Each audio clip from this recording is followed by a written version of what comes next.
Un cri aigu et prolongé remplissait la cabine et rien ne semblait l'atténuer. Un bébé gâté, entouré de coussins de luxe et de jouets électroniques, pleurait comme si le monde venait de s'effondrer et personne ne savait quoi faire. À côté, des passagers en costumes impeccables détournaient le regard, des murmures circulaient et un garçon noir de 16 ans assis en classe économique posa sa main sur son sac, hésita, puis se leva. Le père du bébé était un homme dont le nom figurait en première page des journaux économiques. Le garçon s'appelait Malik, venait d'un quartier populaire et tenait son billet grâce à une collecte organisée par sa communauté. Si les pleurs ne s'arrêtaient pas, des négociations importantes allaient être retardées, une image publique risquait d'être ternie et, au-delà des enjeux, le petit Théo souffrait. Sans prévenir, Malik traversa une allée étroite, toucha doucement la main du bébé, chuchota quelques mots et, en quelques secondes, tout devint silencieux. Ce qui ressemblait à un miracle cachait une histoire de sacrifice, de talents insoupçonnés et de choix qui allaient bouleverser 2 vies. Personne à bord ne soupçonnait encore que ce geste anodin ouvrirait une route vers une compétition, une offre inattendue et une décision qui redéfinirait le sens de la réussite. Maintenant, retournons au moment où le silence devint le désir le plus puissant de cet avion rempli d'histoires croisées. La cabine sentait le café tiède et le parfum discret d'un parfum de luxe. Les lumières tamisées prenaient une teinte dorée sur les coussins alors que le bourdonnement des turbines formait une muraille régulière. On sentait la texture froide de la coudoir sous les doigts, le goût métallique d'un comprimé contre la langue pour calmer l'anxiété et le regard appuyé d'une mère assise à l'arrière. Les mains des passagers tressaillaient, les talons martelaient le plancher en signe d'impatience et la voix du capitaine résonnait à travers les haut-parleurs, neutre. L'air chargé de l'odeur du désinfectant et du jus renversé sur un plateau contrastait avec l'éclat des écrans et toutes ces sensations se mélangeaient à la tension montante. L'agent de bord Lila ouvrit la porte du compartiment en gardant un sourire professionnel qui cachait la fatigue. Jules, le pilote, annonça qu'il resterait en vol. « Calmons-le, on va trouver une solution », dit Lila en s'approchant, la voix posée mais ferme. « Monsieur, voulez que je vous aide ?» demanda-t-elle au père en costume sombre. « Nous avons des bouchons pour bébé, une couverture » ajouta la mère au fond. « Je ne veux pas d'aide, merci » répondit le père, raide, la mâchoire serrée. « Il a ses caprices, il a toujours été comme ça » dit-il, la voix trahissant une exaspération qui cherchait à se cacher. Un passager murmura « C'est insupportable ». Une autre femme souffla « On paie pour voyager en paix ».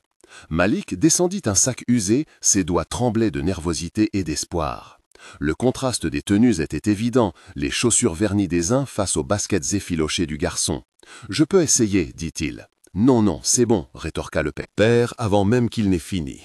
Les regards se tournèrent vers lui, certains pleins de condescendance, d'autres de curiosité. Malik inspira l'odeur de nourriture réchauffée, sentit la pâte rugueuse de son jean contre la cuisse et le papier froissé de son billet dans la poche. Les doigts du bébé agrippèrent l'air, cherchant une présence, cherchant une voix. La première tentative pour apaiser Théo fut maladroite. Lila proposa de baisser les lumières, de jouer une musique douce diffusée par les écouteurs. « Essayez de le bercer » murmura Claire, une passagère aux yeux fatigués. Le père regarda sa montre, visiblement préoccupé par l'heure des réunions. « Si ça ne s'arrête pas, on devra atterrir » dit une employée de bord, la voix basse mais ferme, afin d'alerter sans semer la panique. La tension monta comme une vague. Un homme d'affaires nommé Marc souffla « Ces gens devraient apprendre le respect, nous avons des choses importantes à faire ». Samir, un journaliste assis près du couloir, regarda autour de lui, cherchant déjà une histoire. Sophie, la gérante de l'hôtel où le père avait une suite, passa en pensée la checklist des chambres à préparer.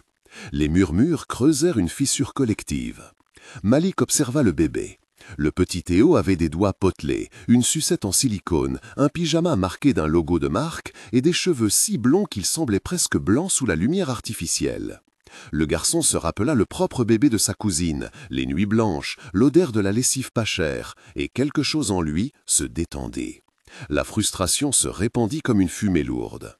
Des passagers se plaignirent à voix basse, tandis que d'autres tentèrent de proposer des solutions banales pour faire cesser le bruit. On présenta des sucettes neuves, un biberon chauffé, un jouet électronique qui clignotait. Les interventions successives échouèrent. Le bruit était un marteau qui frappait la patience de tous. « Il ne veut rien » soupira le père, la voix pleine de culpabilité et d'orgueil. Ce n'est pas seulement son caprice, c'est aussi une image à préserver, pensa-t-il, craignant l'ombre médiatique de l'incident. Les sièges semblèrent devenir plus étroits, l'atmosphère plus dense. Malik sentit la lourdeur de la culpabilité collective comme une pression sur la poitrine. Il se rappela la chaleur du quartier où il avait grandi, le frigo quelquefois vide, la générosité d'Amina, sa mère adoptive, qui lui avait appris à prêter attention aux autres. Dans la cabine, chacun ressentit la honte sociale sous des formes différentes. Lila, qui avait servi des milliers de passagers, serra les poings en silence, affrontant une contradiction. Que faire quand la compassion heurtait l'arrogance du pouvoir? Le bruit ne cédait pas. Alors que plusieurs passagers commencèrent à perdre patience, Malik prit une décision.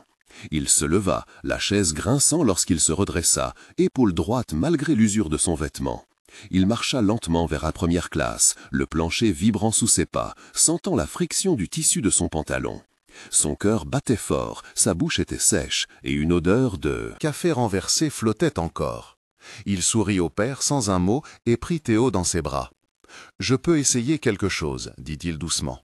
« Pourquoi lui parlerait un gamin comme toi ?» lança Marc, ironique. « Parce que parfois les choses simples viennent de gens simples, répondit Malik, calme.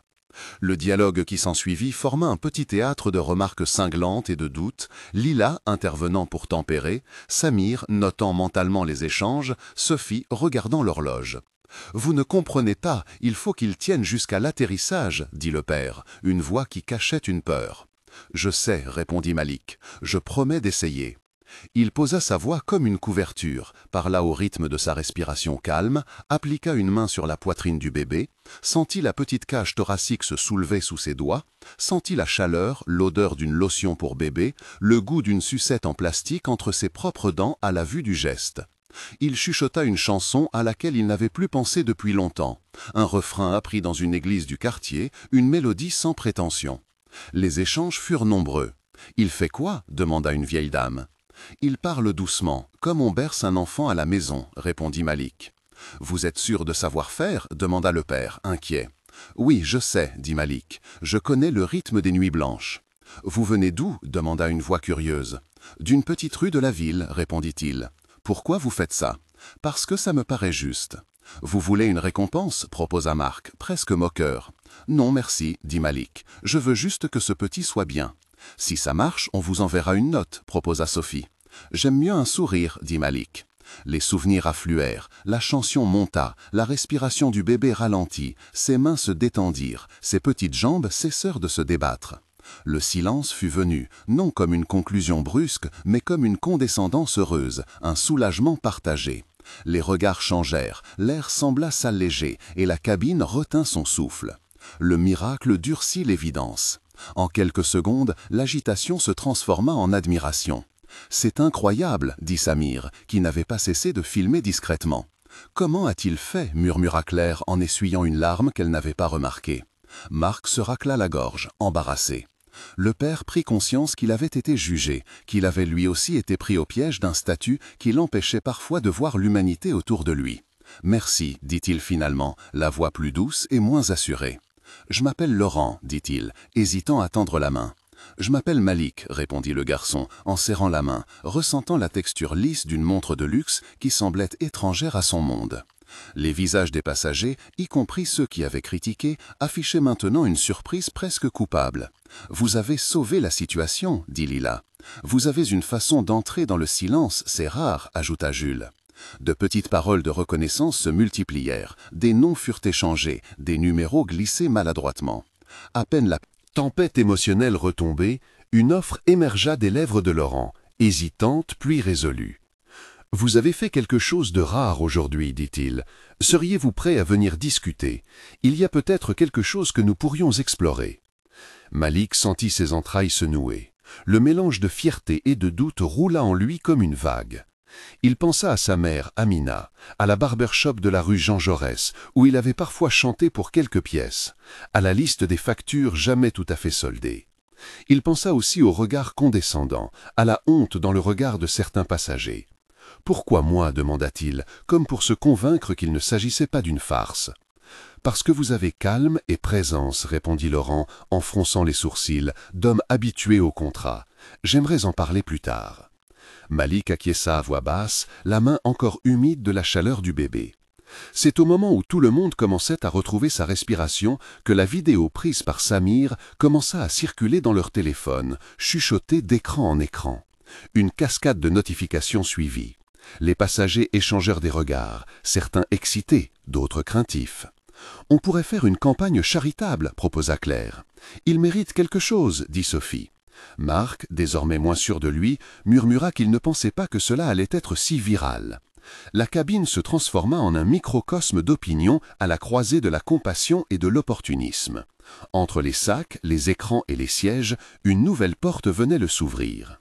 Et tandis que la piste d'atterrissage se profilait à l'horizon, Laurent invita Malik à déjeuner dans le salon privé de l'aéroport pour parler d'une proposition. Le garçon, incertain, accepta. Le déjeuner fut un espace d'hésitation et de négociation. La salle exhalait le parfum du foie gras et du café frais. L'éclat des couverts résonnait. Un bruit de ville feutrée perçait les fenêtres. Malik sentit l'odeur de la sauce, la texture lisse d'un pantalon trop formel, prêté par l'hôtesse, la nervosité qui le piquait comme une brûlure. Laurent le questionna, voulut connaître son parcours, ses ambitions, ses lacunes. « Vous avez un don d'apaisement, dit Laurent. Si cela peut vous ouvrir des portes, je propose un mentorat, avança-t-il lentement. Vous pourriez travailler avec notre fondation, apprendre et peut-être plus. » Malik écouta. Autour, Sophie prit des notes, Lila sourit, Claire posa la main sur son sac, comme pour le rassurer. « Pourquoi aider ?» demanda Malik. « Parce que parfois, la vie nous donne des réponses auxquelles on ne s'attend pas, répondit Laurent, et parce que je veux comprendre comment transformer ce moment en quelque chose de durable. » Malik pensa à la communauté qui l'avait soutenu, à la femme qui vendait des beignets dans son quartier, à Jules, le prof d'éducation civique, qui lui avait dit un jour « Ne laisse pas les autres écrire ton histoire ». Le dilemme de Malik n'en finit pas. Accepter signifiait partir, quitter sa base, se confronter à un monde dont il connaissait la langue seulement à travers des reportages et des rêves. Refuser voulait dire rester fidèle à ceux qui l'avaient nourri, rester là pour sa mère et pour ses amis, continuer à chanter dans la rue pour quelques pièces. Le mentorat promettait une bourse, un logement temporaire, une formation, la possibilité d'une compétition nationale qui aurait des juges, des caméras et, peut-être, une reconnaissance. Un mélange de peur et de fierté s'entrelaça.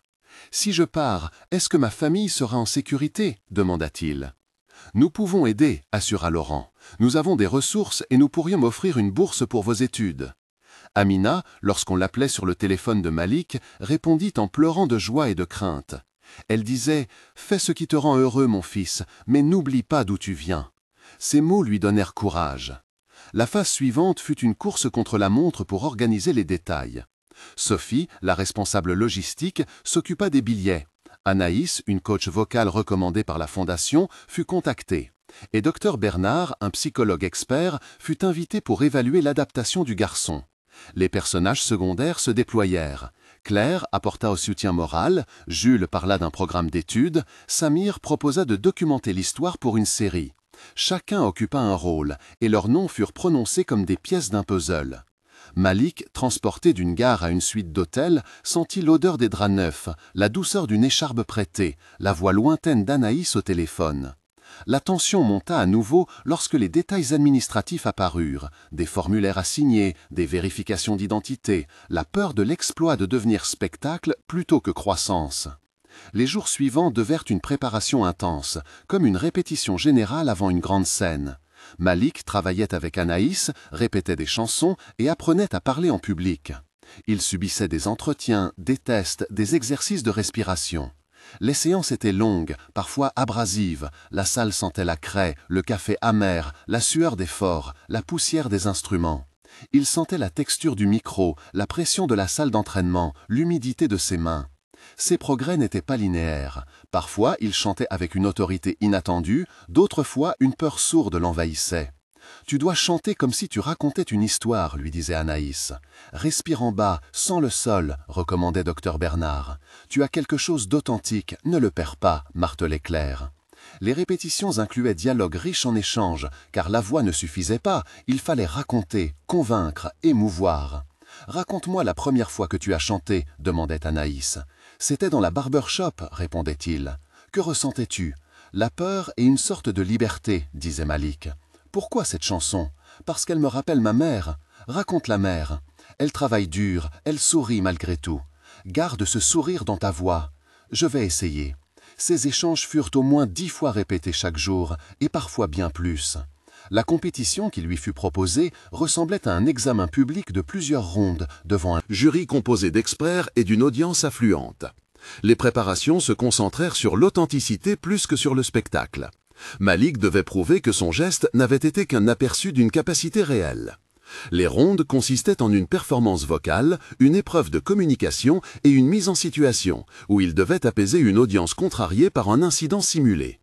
Les tests techniques incluaient la gestion de la voix sous stress, l'usage de techniques de respiration et des méthodes d'intervention prénatale pour calmer les enfants enseignées par des spécialistes en petite enfance. Chaque processus fut documenté en notes administratives et procédures écrites, avec vérification d'assurance et consentement signé rendant l'approche professionnelle. Des descriptions techniques expliquaient comment évaluer la réponse vagale, quelle méthode de distraction sensorielle utiliser et comment calibrer un protocole d'apaisement en milieu public. Ces éléments, en 300 mots environ, furent consignés pour la Fondation afin d'assurer une validité opérationnelle et un transfert de compétences. Les scènes de préparation contenaient des sensations diversifiées. La poussière fine du studio, le goût salé des larmes de fatigue, la musique basse qui grondait comme une marée, la lumière crue d'un projecteur, la friction du cuir du sciage, l'odeur du lac sur les instruments. Il y eut des moments de camaraderie où Malik partagea un repas simple avec Anaïs et Claire, le goût des pâtes bon marché par contraste avec le caviar servi lors d'une réception en ville. Il y eut des disputes silencieuses, des nuits où il se demanda s'il avait trahi sa communauté. Des appels où Amina pleurait de fierté et d'inquiétude. Le récit des répétitions se noyait parfois dans des dialogues répétés, des échanges qui affinaient sa voix et son histoire. 3 moments de tension marquèrent la trajectoire, chacun détaillé pour saisir l'intensité et l'enjeu. Le premier survint le soir précédant la première épreuve publique. Malik, fatigué, se trouvait seul au bord d'une scène vide, les faisceaux lumineux éteints, le silence pesant. Il revit dans sa tête la scène de l'avion et se demanda s'il n'utilisait pas la douleur de Théo à des fins personnelles. Les pensées le piquaient, envahi par la peur de décevoir Amina et la communauté. Il sentit ses mains trembler, goût amer dans la bouche, la sueur froide coulant le long de sa nuque. L'incertitude était palpable, comme une pression qui comprimait la cage thoracique. Le deuxième moment de tension se déroula le jour où Laurent proposa formellement un contrat. L'offre était généreuse mais exigeante. Les mots écrits semblaient transformer la bonté initiale en transaction. Malik lut les clauses, sentit la lourdeur des termes, la texture du papier entre ses doigts et le poids de la décision. L'idée de perdre son identité le fit vaciller. Le troisième moment culmina lors de la finale. La salle emplie, les lumières vives, les caméras pointées, le bruit des respirations en coulisses. Les secondes avant son entrée semblaient s'allonger, des milliers de battements de cœur résonnant dans sa tête. Il sentit l'air sec, le parfum du public, la lumière sur sa peau. Ces moments, longs chacun d'environ 500 caractères, furent décisifs. Au fil des rounds, Malik affronta des critiques parfois blessantes, mais reçut aussi des encouragements. Des dialogues avec les juges furent nombreux et francs.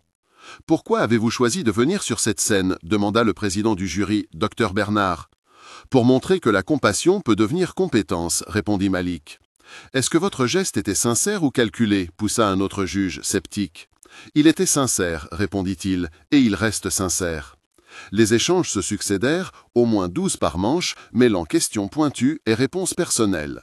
Malik partagea l'histoire de son quartier, de la barbershop où il avait chanté enfant, de la mère qui travaillait de nuit, de la honte et de la fierté. Ces dialogues touchaient, parfois suscitaient des larmes, parfois des rires gênés. La finale fut une scène riche en sensations, la chaleur des projecteurs, le goût sec de la nervosité, l'odeur du public habillé, le contact du micro dans la main, la résonance de sa propre voix. Il chanta, non pour prouver une technique parfaite, mais pour offrir un récit. Sa performance mobilisa les sens de l'audience. Des images projetées du quartier, le bruit des rues, le parfum d'une soupe de rue évoquée dans une anecdote, la texture des écouteurs sur une oreille. L'émotion monta et la réaction du public fut immédiate. Lorsque les résultats furent annoncés, le silence fit place à un applaudissement qui monta comme une vague et qui fut suivi d'une standing ovation. « C'est plus qu'une victoire personnelle, » dit Anaïs tremblante. « C'est la reconnaissance d'une voix qui vient d'ailleurs. » La reconnaissance eut des conséquences concrètes. Laurent proposa une bourse complète pour des études, une place dans un programme de mentorat et un contrat pour travailler sur une campagne de sensibilisation aux besoins des familles. La fondation annonça une allocation destinée à la communauté de Malik, avec un appui pour la barbershop de sa rue et la création d'une petite bourse locale pour jeunes artistes. Les impressions de la ville furent instantanées. La communauté célébra, la presse parla d'une incidence touchante, et la notoriété de Malik ouvrit des portes jusque-là fermées. Mais ces récompenses soulevaient aussi des questions morales. Certains commentateurs évoquèrent la tendance à instrumentaliser la pauvreté. D'autres saluèrent la transformation sociale possible. Les noms des personnages secondaires furent prononcés encore et encore. Claire organisa une collecte. Sophie créa un partenariat hôtelier pour offrir des stages. Samir produisit un mini-documentaire. Jules écrivit une lettre de recommandation. Un mois plus tard, la situation avait évolué. Malik s'était installé dans un petit appartement prêté par la fondation. Il suivait des cours, participait à des ateliers et donnait quelques interventions dans des écoles. Les bénéfices matériels avaient diminué l'angoisse quotidienne, une stabilité alimentaire, un soutien médical, un accès à des ressources pédagogiques. Sa mère Amina avait reçu une aide financière temporaire et la barbershop avait connu une légère hausse de clients grâce à la couverture médiatique. La communauté célébra avec prudence, consciente que la visibilité pouvait s'estomper. Malik, lui, restait humble et souvent fatigué. Il ressentait à la fois gratitude et une forme de nostalgie pour un quotidien simple, désormais modifié. Il continuait à appeler sa mère chaque soir, la voix pleine d'une nouvelle détermination et d'un amour intact. Le bilan du premier mois montrait un équilibre fragile entre opportunité et pression. 3 mois plus tard, les fruits devenaient plus stables.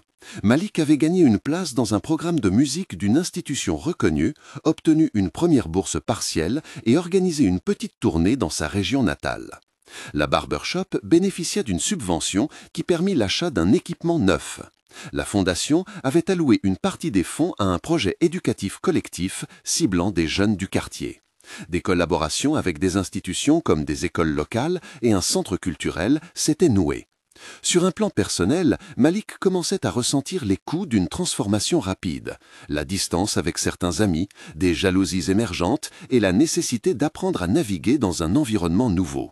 Pourtant, il avait développé des compétences, appris à gérer son temps et s'était trouvé des alliés solides. Ses performances devinrent plus fréquentes et mieux préparées. 6 mois après l'incident, la trajectoire de Malik avait pris une forme qui semblait durable. Il avait intégré un programme de mentorat professionnel, signé un petit contrat pour intervenir dans des campagnes de formation pour parents et soignants et poursuivait ses études. La communauté avait institué une bourse à son nom, destinée à aider d'autres jeunes à suivre des formations pratiques. Laurent avait créé une fondation satellite pour soutenir des projets communautaires non sans critique sur les motivations et la pérennité. Malik avait appris à se protéger des commentaires, à reconnaître ses limites et à s'entourer de personnes de confiance comme Anaïs, Claire et Dr Bernard. Il passait du temps à revenir dans son quartier, donnant des ateliers et chantant dans la barbershop, maintenant un lien précieux avec son origine. Il ressentait la satisfaction d'un travail qui avait du sens, ainsi que le poids d'une responsabilité nouvelle. Sa vie n'était plus celle d'avant, mais elle était riche en possibilités. Avant d'atteindre cette stabilité, un moment essentiel de décision eut lieu. Et nous avons invité les spectateurs à réagir, à partager leur expérience et à nourrir la conversation. Nous voulons savoir ce que vous en pensez. Avez-vous déjà assisté à un geste qui a tout changé pour quelqu'un? Racontez-en une ligne où cela s'est passé et ce que cela a provoqué. Vos témoignages sont précieux. Ils aident à élargir la compréhension de ce qui peut naître d'un simple acte. Commencez votre commentaire par « Dans ma ville » ou « Dans mon quartier » pour faciliter la lecture. Nous sélectionnons certains commentaires à lire et partager dans la prochaine vidéo. Votre participation peut inspirer d'autres récits et encourager des gestes semblables. Après avoir lu vos histoires, nous retournerons à Malik et verrons comment ces premiers mois ont redéfini non seulement sa trajectoire, mais aussi l'écosystème autour de lui. Partagez. Une phrase suffit, et sachez que la communauté se nourrit de vos paroles. La conclusion émotionnelle se résuma en une image que personne n'oublierait. Le bébé qui avait hurlé, devenu calme, reposant la tête sur l'épaule de Malik, et une cabine d'avion qui retrouvait enfin la paix.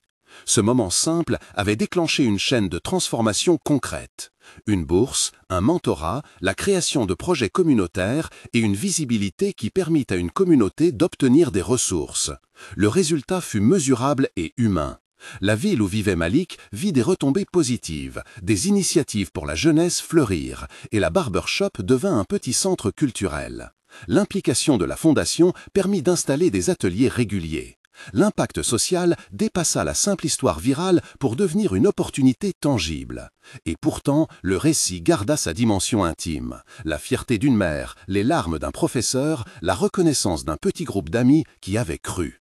Le récit se referma sur une invitation à agir et à s'abonner pour suivre d'autres histoires semblables. Parfois, la plus grande transformation commence par un geste simple et inattendu. Si cette histoire vous a touché, abonnez-vous pour ne pas manquer la suite. Partagez votre expérience dans les commentaires et dites-nous comment un acte de compassion a changé une vie près de vous.